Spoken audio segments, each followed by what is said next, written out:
Hello friends, welcome back to my channel Gyan संकल्प।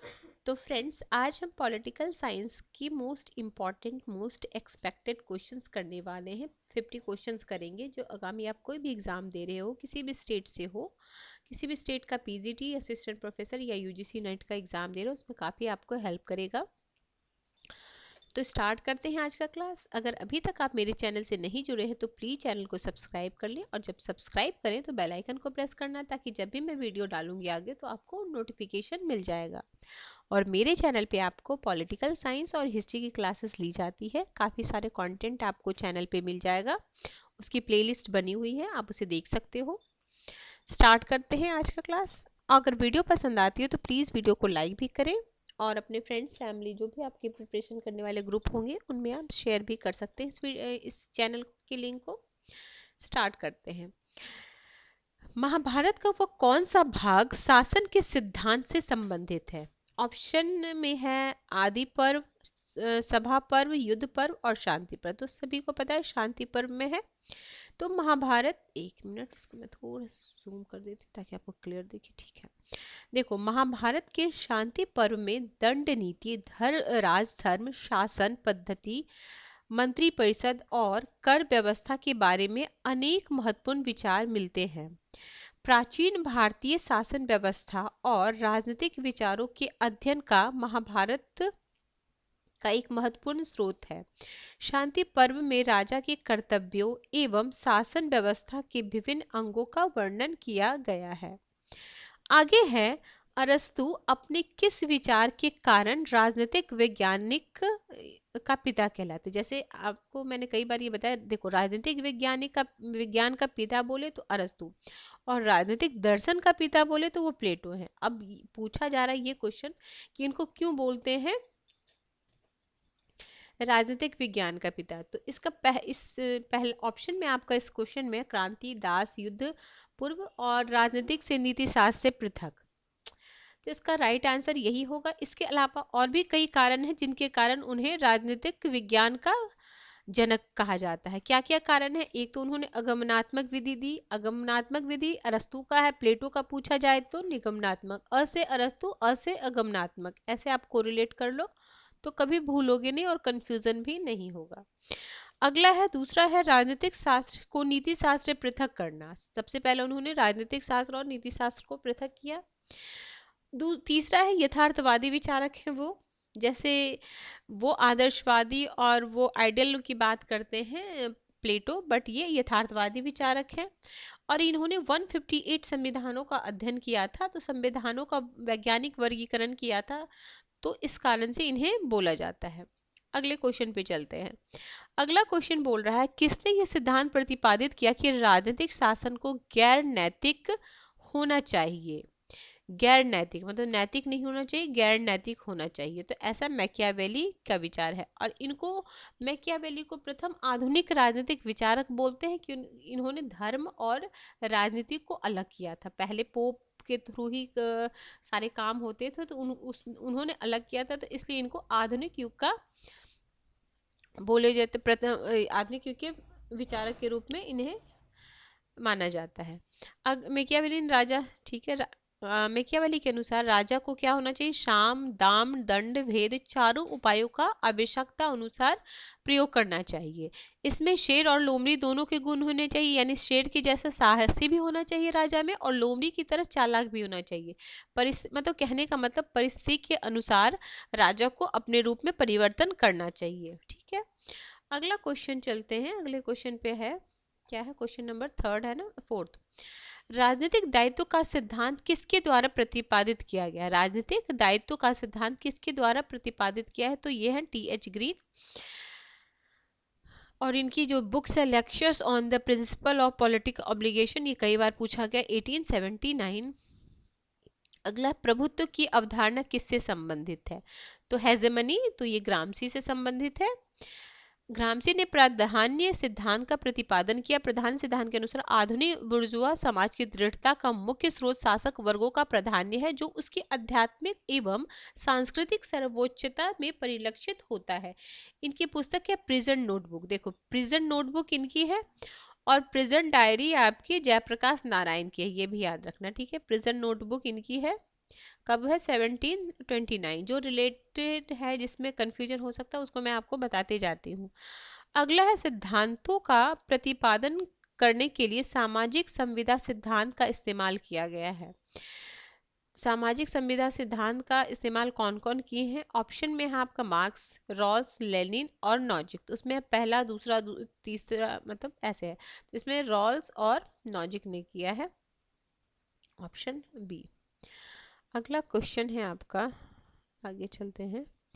ये है आपका कथन कारण वाला क्वेश्चन है। तो देखो, जनसाधारण और राज्य एक ही हैसियत के हैं, ठीक है। जनसाधारण और राज्य एक ही हैसियत के हैं। कारण बोला जा रहा है जनसाधारण राज्य का, जन जो साधारण है राज्य का सृजन करते हैं। जनसाधारण ही है, आम लोग ही राज्य का सृजन कौन करता है? राज्य तो ऐसे बनाने, तो दोनों सही बात है और सही व्याख्या भी कर रहा है, क्योंकि लगा के या इसलिए लगा के इस तरह के क्वेश्चन करो। देखो, जनसाधारण और राज्य एक ही हैसियत है, इसलिए जनसाधारण राज्य का सृजन करता है। या आप क्योंकि लगा के ये दोनों को रिलेट करोगे तो आपको समझ में आएगा हाँ रिलेट हो रहा है। तो अगर रिलेट हो रहा है तो ऑप्शन ए हो जाएगा, और दोनों बातें आपको लगी सही है तो ऑप्शन बी हो जाएगा। बोथ आर सही, बट उसके बारे में नहीं बोला जा रहा है। दो बातें बोली जाएंगी लेकिन दोनों अपने अपने परिप्रेक्ष्य में बोले जाएंगे, तो वो हो जाएगा आंसर।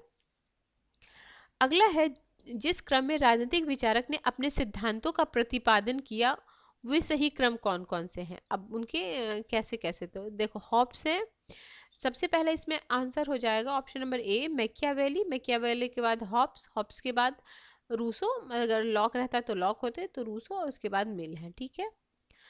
अब कब कब है ये? 16वीं शताब्दी में है, ये 17वीं में है, ये 18वीं में है, ये 19वीं में है।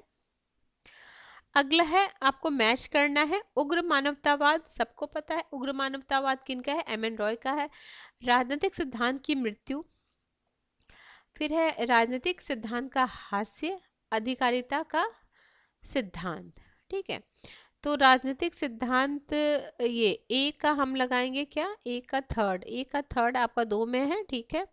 फिर राजनीतिक सिद्धांत की मृत्यु हो जाएगी आपका ये, और राजनीतिक हास्य हो जाएंगे 4th, और अधिकारिता लॉजिक है। इस हिसाब से आप लगा लो, इसका आंसर करेक्ट ए है, ठीक है, ऑप्शन ए। अगला है क्वेश्चन नंबर आपका है 10।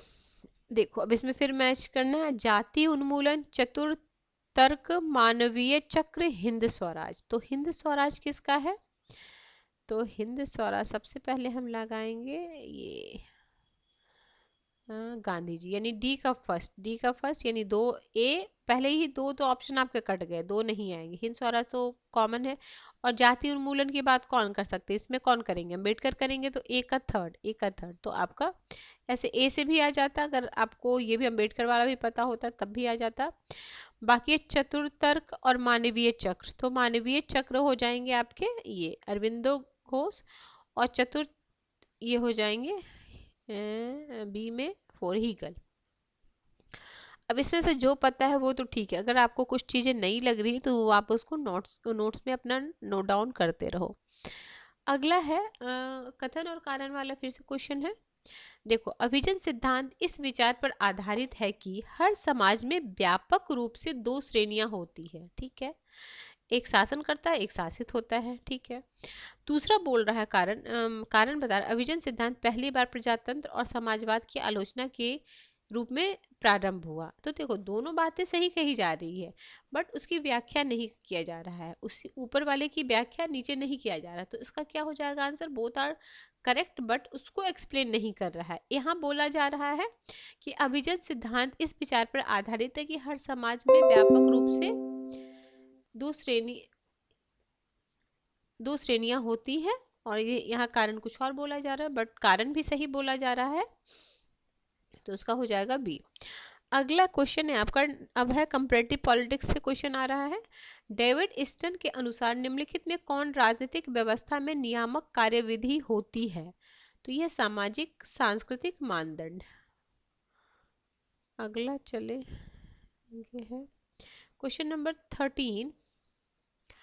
निम्नलिखित में से किसने राजनीतिक व्यवस्था को राजनीतिक प्रजातंत्र, परिरक्षक प्रजातंत्र, आधुनिक अल्पतंत्र, सर्वसत्तात्मक अल्पतंत्र और पारंपरिक अल्पतंत्र में वर्गीकृत किया है? देखो कौन कौन से, देखो राजनीतिक प्रजातंत्र, परिरक्षक प्रजातंत्र, आधुनिक अल्पतंत्र, सर्वसत्ता अल्पतंत्र और पारंपरिक अल्पतंत्र में वर्गीकृत किया। तो ये एडवर्ड सेल ने किया था, ऑप्शन नंबर ए। तो एडवर्ड हिल ने राजनीतिक व्यवस्था को राजनीतिक प्रजातंत्र, परिरक्षक प्रजातंत्र, आधुनिक अल्पतंत्र, सर्वसत्तात्मक अल्पतंत्र, पारंपरिक अल्पतंत्र में वर्गीकृत किया। तुलनात्मक राजनीति के ग्रंथों में राजनीतिक व्यवस्था शब्द का प्रयोग दिन प्रतिदिन बढ़ता जा रहा है। राजनीतिक व्यवस्था की संकल्पना राज्य और सरकार से संबंधित है। अगला है निम्नलिखित निम्न की संघीय व्यवस्था अवशिष्ट शक्तियां राज्य में निहित है। तो देखो भारत में राज्य में अवशिष्ट शक्तियां नहीं दी गई है, अमेरिका में दी गई है और आपका स्विट्जरलैंड में दी गई है, ये दोनों नहीं हो, तो यानी फर्स्ट और third is the right answer. अगला है निम्नलिखित में से किसका विधि के शासन से घनिष्ठ संबंध है? विधि के शासन से, ठीक है। तो लिखित संविधान, न्यायिक, विधि का शासन आपको ब्रिटेन में भी है तो वहाँ लिखित संविधान तो नहीं है, तो सीमित सरकार, ऑप्शन नंबर डी। शक्ति पृथक्करण नहीं, तो ये नहीं, और option D is the right answer. अगला है निम्नलिखित में कौन सी राजनीतिक पार्टी विश्व की समाजवादी पार्टियों का अगुवा बताई गई है? तो ये British Labour Party, option number C. आगे चलते हैं, क्वेश्चन नंबर 17। यदि राजनीतिक समाजीकरण की प्रक्रिया समजातीय है तो राजनीतिक व्यवस्था को समाज का निरंतर समर्थन मिलता रहता है। कारण बोल रहा व्यक्ति एक दूसरे के साथ सहयोग करते हैं और राजनीतिक संस्कृति के में विश्वास का वातावरण होता है। तो बोथ आर सही, बट सही एक्सप्लेन नहीं है। फिर है मैच करना है, आलमंड है, ईस्टर्न है, लुसियन पाई है, हंटिंगटन है। तो हंटिंगटन को राजनीतिक व्यवस्था की नहीं, ये हो जाएगा ना, समानता क्षमता विभेदीकरण किनका हो जाएगा? लुसियन पाई का। तो सी में 4, सी में 4 आपका 2 में है, सी में 4, ठीक है, यानी ए और डी में से कोई आंसर आएगा। और ईस्टर्न क्या क्या, सामाजिक के लिए मूल्यों, आधिकारिक प्रत्यायन, तो यानी बी में फर्स्ट, बी में फर्स्ट, बी में इसमें भी फर्स्ट है, बी में इसमें भी फर्स्ट है। अब हम चलते हैं डी की ओर। हंटिंगटन का क्या हो जाएगा? हंटिंगटन राजनीतिक संस्थाओं का पतन और विघटन, बिल्कुल सही बात है। तो उसका right answer option number A. अगला है कॉलम 1 कॉलम 2 को मिलाना है। फ्रांस है, यूके है, यूएसए है, भारत है। तो न्यायिक समीक्षा, विधि द्वारा स्थापित प्रक्रिया, दो प्रकार के न्यायालय, सर्वसत्ताधारी संसद। तो इसमें मैच करना है हमें, तो इसका हो जाएगा ए आंसर। तो फ्रांस में दो प्रकार के न्यायालय है, यूके में सर्वसत्ताधारी संसद है, ठीक है, यूएस में न्यायिक और भारत विधि द्वारा स्थापित प्रक्रिया। अगला है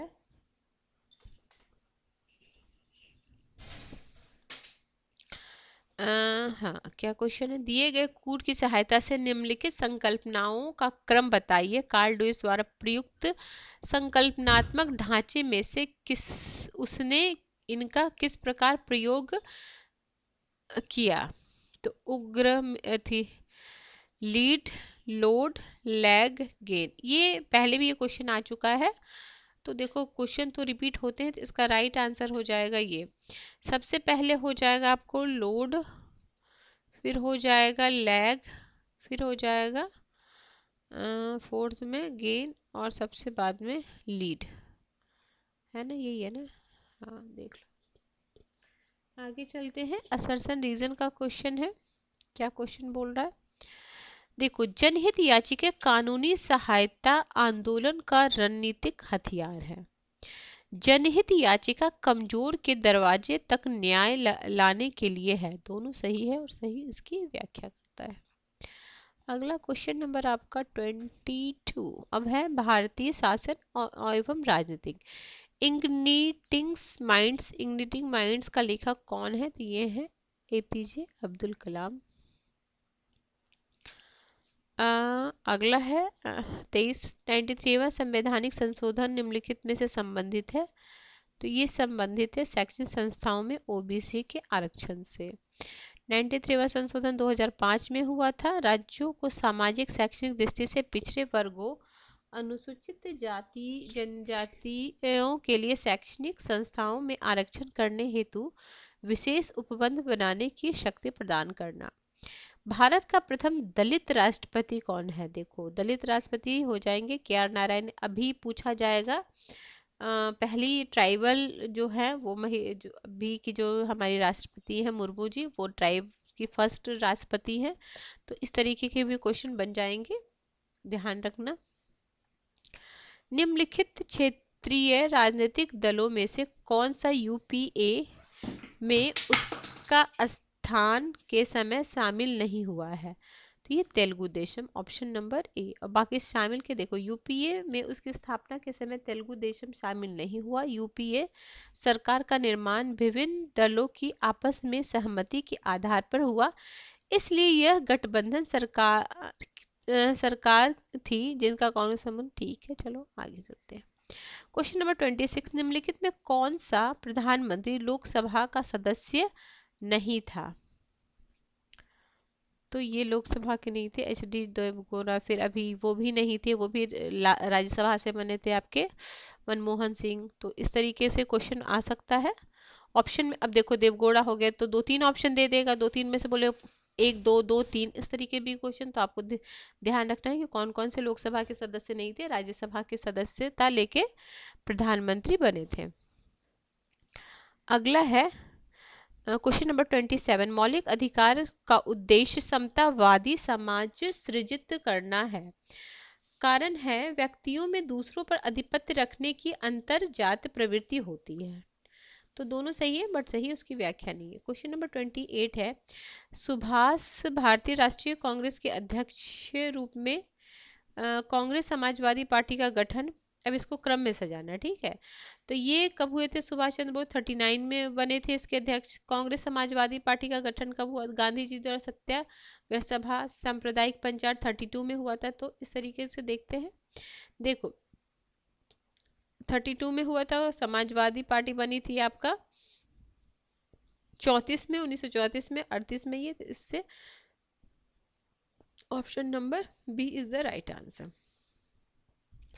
अगला है, उनको भी क्रम में से जाना है। ज्ञान आयोग है, सरकारी आयोग है, राज्य पुनर्गठन है, संविधान संशोधन के लिए राष्ट्रीय आयोग है। तो इसका है बी आंसर। तो देखो, राज्य पुनर्गठन आयोग 1953 में, सरकारी आयोग 83 में हुआ था, संवैधानिक संशोधन के लिए राष्ट्रीय आयोग 2000 में हुआ था, और ज्ञान आयोग 2005 में बना था। तो अभी भी बहुत सारे एग्जाम में, खासकर यूजीसी नेट में क्रम वाले क्वेश्चन काफ़ी पूछे जा रहे हैं, तो आपको याद रखना होगा। अब ये आर्टिकल है, काफ़ी इजी आर्टिकल है। देखो, 148 है, 280 है, 315 है और 324 है। तो 324 है निर्वाचन आयोग से, तो डी में फर्स्ट। और ये है नियंत्रक 148 नियंत्रक महालेखा परीक्षक है। 280 आपका क्या है? वित्त आयोग है। 315 संघ लोक सेवा आयोग है। तो इसका राइट आंसर हो जाएगा ऑप्शन नंबर ए। इनमें से कौन सा जिलाधीश का प्रकार्य नहीं है? जिलाधीश का प्रकार्य नहीं है तो न्याय पंचायतों के निर्णयों के विरुद्ध अपील की सुनवाई, ऑप्शन नंबर सी। देखो, जिलाधीश के प्रकार निम्न प्रकार से हैं। तकावी ऋणों की वसूली, भूमि अभिलेख का अनुरक्षण, राजस्व की वसूली। अगला, किन राज्यों में 1959 में सर्वप्रथम पंचायत राज्य को क्रियान्वित किया गया था? तो राजस्थान और आंध्र प्रदेश में। अगर प्रथम पूछे तो राजस्थान, और सेकंड में तो आंध्र प्रदेश। अगला है, इसको भी मैच करना है। ये समिति है, प्राक्कलन समिति है, लोक लेखा समिति है, अधीनस्थ विधायन है और सार्वजनिक उपक्रम से संबंधित समिति है। तो अब इसमें हमें मैच करते हैं। इसका राइट है, थोड़ा सा मैं एक में आपको आ जाएगा। देखो, एक का 2 प्राक्कलन है, बैंक में किफायत में सुझाव देना, और लोक लेखा है आपका विनियोजित लेख का परीक्षण, अधीनस्थ है, अधीनस्थ में है आपका थर्ड ही है और ये फोर्थ है। तो इस हिसाब से आप देख लो, आप स्क्रीनशॉट ले सकते हो। एक बार मैं फिर से बोल देती हूँ। प्राक्कलन समिति, व्यय में किफायत के लिए सुझाव। ये लोक लेखा समिति, विनियोजित लेख की परीक्षा। अधीनस्थ विधान, इसमें देखो इसमें होते हैं 30 सदस्य और 300 होते हैं इसमें आपके लोकसभा से। इसमें होते 22 सदस्य लोक लेखा समिति और सबसे पुरानी समिति लोक लेखा समिति है। और इसमें 22 टोटल सदस्य होते हैं, उसमें से 15 होते हैं आपके लोकसभा से और 7 होते हैं आपके राज्यसभा से। ठीक है, बाकी देख लो आप। आगे चलते हैं। नीचे कुछ प्रकार दिए गए हैं। समय समय पर राष्ट्रीय योजना के पालन की समीक्षा करना, सामाजिक और आर्थिक नीति के महत्वपूर्ण प्रश्नों पर विचार करना, राष्ट्रीय योजना में निर्धारित उद्देश्यों और लक्ष्यों की प्राप्ति के लिए उपायों की सिफारिश करना। तो इसका है राष्ट्रीय विकास परिषद, ऑप्शन नंबर सी। आगे चलते हैं। क्वेश्चन है आपका 35। इसमें क्या है इसका निष्पादित, ये देख लो। आगे लोक प्रशासन से रिलेटेड क्वेश्चन है।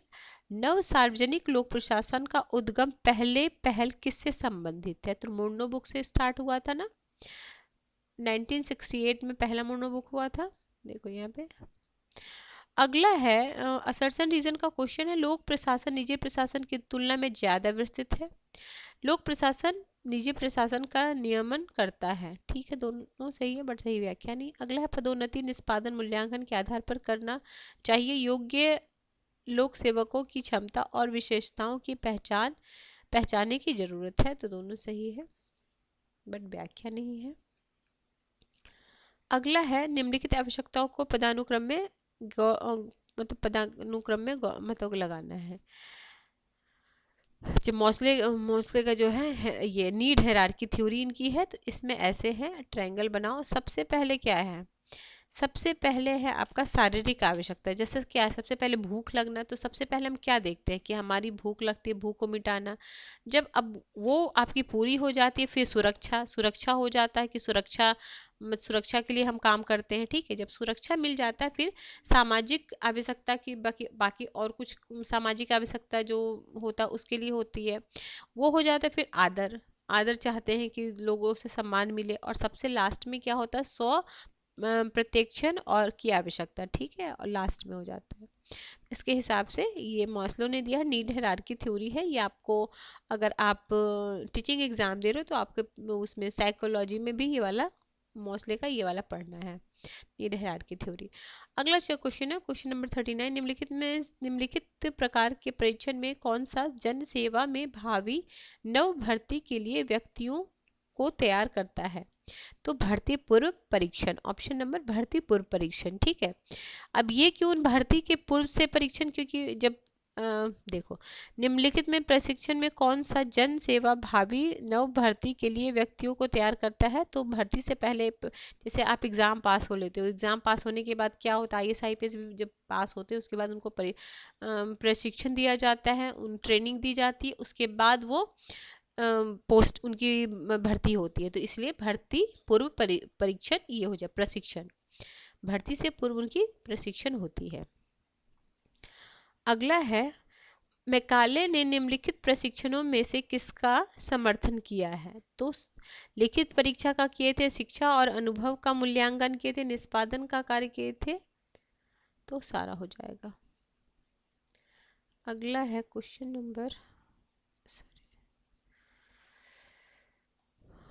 41।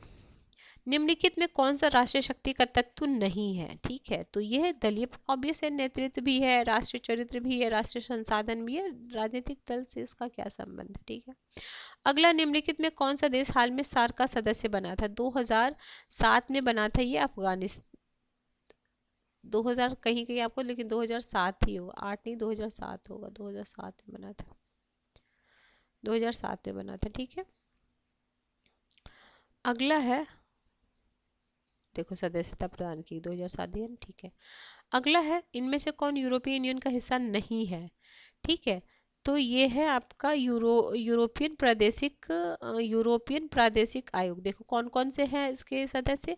यूरोपियन आयोग है, यूरोपियन संसद भी है, यूरोपियन सेंट्रल बैंक भी है, ये नहीं है। ठीक है, option number B is the right answer. American foreign policy 3 का लेखक कौन है? तो हेनरी किसिंजर है, ऑप्शन सी। अंतर्राष्ट्रीय शांति और सुरक्षा का संवर्धन किसके संविधान में प्रतिष्ठापित किया गया है? तो भारत में अंतर्राष्ट्रीय शांति और सुरक्षा, ये आपका किस में दिया गया? नीति निर्देशक। अभी देखो ये लाइन दे दिया गया, अब ये पूछा जाएगा किस भाग में, तो भाग 4 में दिया गया। कहाँ पे दिया गया? तो नीति निर्देशक तत्व के आर्टिकल 51 में दिया गया है। आगे चलते हैं। आगे असर्शन रीजन का क्वेश्चन है, देखते हैं क्या बोल रहा है। हाँ, सोवियत यूनियन के पतन के बाद यूएसए एकमात्र महाशक्ति के रूप में उभरा। भूमंडलीकरण अंतरराष्ट्रीय आर्थिक व्यवस्था की प्रवृत्ति के रूप में स्थिर था। तो option number B both are सही। अगला है, विश्व की दलीय बदलती हुई स्थिति में गुट निरपेक्षता अपने पारंपरिक रूप में प्रासंगिक नहीं है। ठीक बात है, भारत की उभरती आर्थिक शक्ति समझा जा सकता है। तो दोनों अपनी बात में सही कह रहा है, बट सही व्याख्या नहीं है, दोनों अलग बातें बोल रहे हैं। अगला है, अब ये है जो नेम का शिखर सम्मेलन हुआ है उनको हमें लगाना है। हवाना आगरा नहीं, अलग अलग चीजें। देखो हवाने में को आगरा शिखर सम्मेलन, करगिल का युद्ध और परमाणु परीक्षण। तो परमाणु परीक्षण हुआ था आपका 98 में, सेकंड वाला जो परीक्षण हुआ पहला वाला 74 में हुआ था, सेकंड वाला अटल बिहारी वाजपेयी के काल में हुआ था 1998 में हुआ था। आगरा शिखर जो हुआ ये सबसे पहले है। फिर आगरा हुआ, करगिल युद्ध आपका हो गया था 1999 सेकंड। तो सबसे पहले डी में फर्स्ट 3 में है। फिर हम सी में चलेंगे, तो सी में क्या है? सी में आपका सेकंड हो जाएगा, सी में सेकंड, यानी हमें सी और डी में देखना है। फिर है आगरा वाला, आगरा हुआ 2001 में। ठीक है, 2001 में। लास्ट ये देख हवाना हुआ है आपका 2006 में। ठीक है, तो ये हो गया सही। आगे चलते हैं। हाँ, अगला है, भारत अमेरिका परमाणु सहयोग समझौता, भारतीय संसद पर आतंकवादी हमला, वाजपेयी की बस कूटनीतिक, सार्क की स्थापना। तो सबको पता सार्क की स्थापना कब हुई? 1985 में हुआ है। और पर ये क्या बोलते हैं, भारतीय संसद पे हमला हुआ था।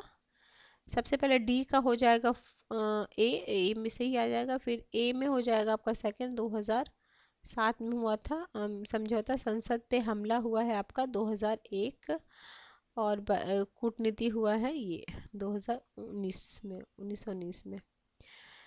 आगे है क्या है, निम्नलिखित घटनाओं को सही क्रम में सजाइए। क्या क्या है क्रम? देखो पहला विश्व युद्ध है, फिर संयुक्त राष्ट्र संघ का निर्माण हुआ था, उसके बाद बांग्लादेश का जन्म कब हुआ था? 1971 में हुआ था। यूएसएसआर का विघटन 91 में हुआ था। तो इससे आराम से कर सकते थे। ये हुआ था 1991 में। बांग्लादेश का बना था 1971 में बना था राष्ट्र संघ का। और प्रथम विश्व सबसे पहले होता है ऑप्शन सी। देखो 1914 हो गया संयुक्त राष्ट्र संघ, 1945 फिर हो गया 71 और 91। ठीक है फ्रेंड्स, आज हमने 50 question most important most expected question किया है। ये आपको काफ़ी हेल्प करेगा आने वाले जो भी एग्जाम में आप अपियर हो रहे होगे, किसी भी स्टेट से हो, तो आपको काफ़ी हेल्प करेगा। इसके अलावा मेरे चैनल पे आपको काफ़ी सारे क्लासेस मिल जाएंगे। ऑलरेडी मैंने काफ़ी सारे मॉक टेस्ट भी ले रखे हैं। यूपी टीजीटी पीजीटी के प्रिपरेशन के लिए मैं हिस्ट्री और पॉलिटिकल का क्लास लेके आ रही हूँ, साथ प्रैक्टिस सेशन और मॉक टेस्ट। तो वो भी आप दे सकते हो अगर आप वहाँ का दे रहे हो या किसी भी स्टेट का दे रहे हो। तो अगर सब्जेक्ट आपका ये दोनों है तो आपको काफ़ी हेल्प करेगा मेरे चैनल पे।